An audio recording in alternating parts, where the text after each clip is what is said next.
Oi, gente, quarta-feira, dia 2 de dezembro, está no ar o hashtag Band Rio, que é o nosso jornal exclusivo aqui para o YouTube da TV Band Rio. Tudo para deixar você muito bem informado com as principais notícias aqui do estado do Rio de Janeiro.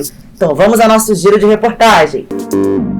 E a gente abre o hashtag Band Rio falando sobre o aumento nos preços do GNV em alguns postos de combustíveis. Em alguns locais, o preço do gás natural foi reajustado em até 60 centavos. Amanda Martins. Você que depende do GNV observou um aumento aí bastante significativo no preço do gás?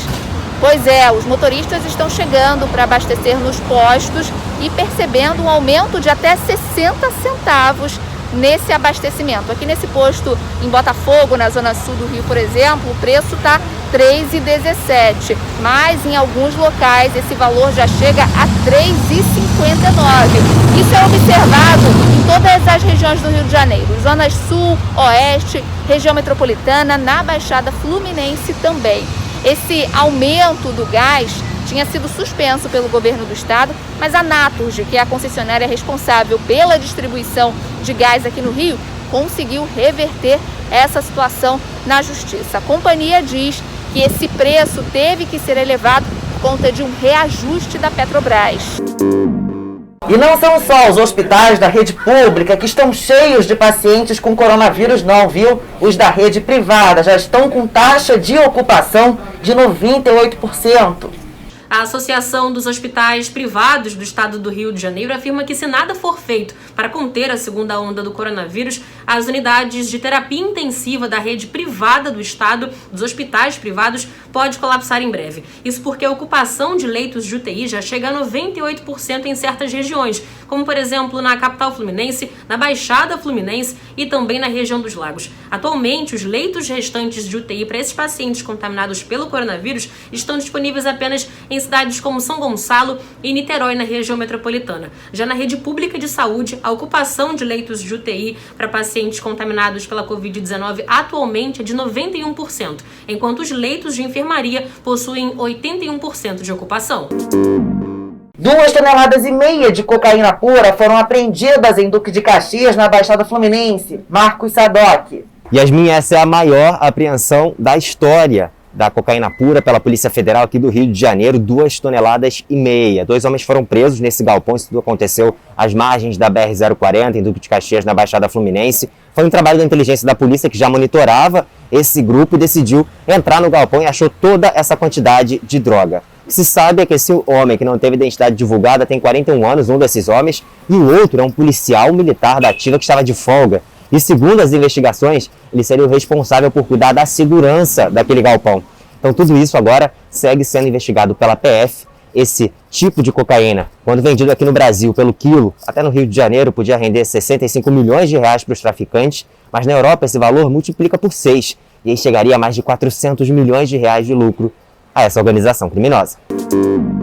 E um impasse de anos envolvendo a Cobal do Maitá, na zona sul do Rio, pode chegar ao fim em alguns dias. Cobranças de aluguel e processos judiciais contra comerciantes podem ser cancelados. A Francine Augusto explica melhor. Uma conversa com a ministra da Agricultura, Tereza Cristina, durante uma reunião online, trouxe esperanças para os comerciantes lojistas aqui da Cobal do Maitá. Isso porque a ministra determinou que em até 60 dias sejam reescritas normas e também que a Companhia Nacional de Alimentos, que é responsável aqui pelo espaço, cancele todas as cobranças e processos judiciais. Lembrando que os comerciantes aqui pagam aluguel e só não foram despejados devido à pandemia. Muitos reclamam de aluguéis caríssimos e correram inclusive o risco de fecharem as portas. Cerca de 50 lojistas atuam aqui em um local que é tombado e pode ficar aqui sob a responsabilidade do município do Rio de Janeiro. O prefeito eleito, Eduardo Paes, também participou desta reunião, assim como o governador do Rio de Janeiro, Cláudio Castro. E a Polícia Federal fez hoje mais uma operação para combater a exploração sexual infantil. Desta vez, a ação aconteceu em Búzios, na região dos Lagos. Igor Dorileu. A operação é contra um alemão suspeito de exploração sexual infantil. Ele seria dono de uma rede privada virtual que permite a navegação anônima. Agentes da Polícia Federal foram até a casa dele com mandado de busca e apreensão. Lá encontraram notebooks e celulares que passarão por perícia. Essa investigação começou em 2013 pela Interpol do Canadá, que notou que havia um homem que distribuía material de conteúdo sexual infantil em uma rede internacional. E milicianos são investigados por invadir e expulsar moradores de um conjunto habitacional em Santa Cruz, na zona oeste do Rio. Eles foram alvos de uma operação hoje da Polícia Civil. Nicole Tim.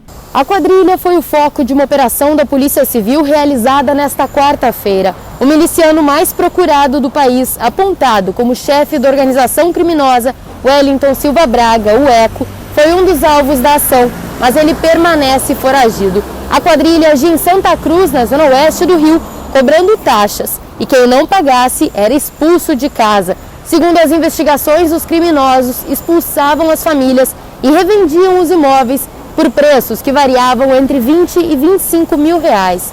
Um caderno apreendido pela Polícia Civil tinha anotações de pelo menos 10 famílias expulsas de casa. A venda de 9 apartamentos gerou um lucro de 200 mil reais aos milicianos.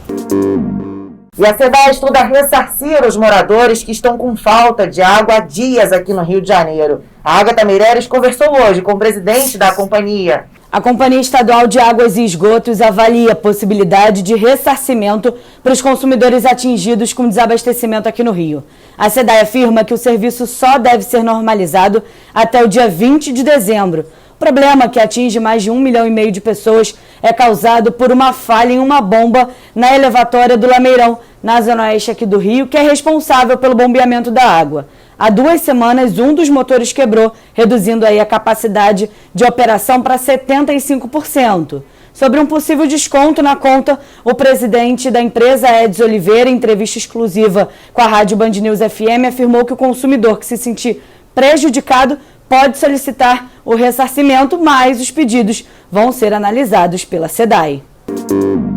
E hoje é dia do samba. O repórter Marcelo Setúbal fala sobre algumas curiosidades desse ritmo brasileiro. Olha só. Você sabia que o samba aqui no Rio de Janeiro nasceu na Praça 11, no centro da cidade? Pois é, no início do século XX, a região era conhecida como Pequena África. Era um reduto de negros cuja cultura era vista como crime naquela época aqui no Brasil.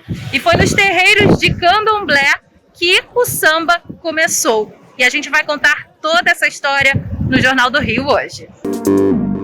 O hashtag Band Rio fica por aqui, então ative as notificações para você sempre saber quando um novo vídeo for postado. E claro, essas e outras informações você acompanha logo mais às 10 para as 7 da noite no Jornal do Rio. Hashtag Band Rio fica por aqui e volta amanhã com mais um giro de reportagens.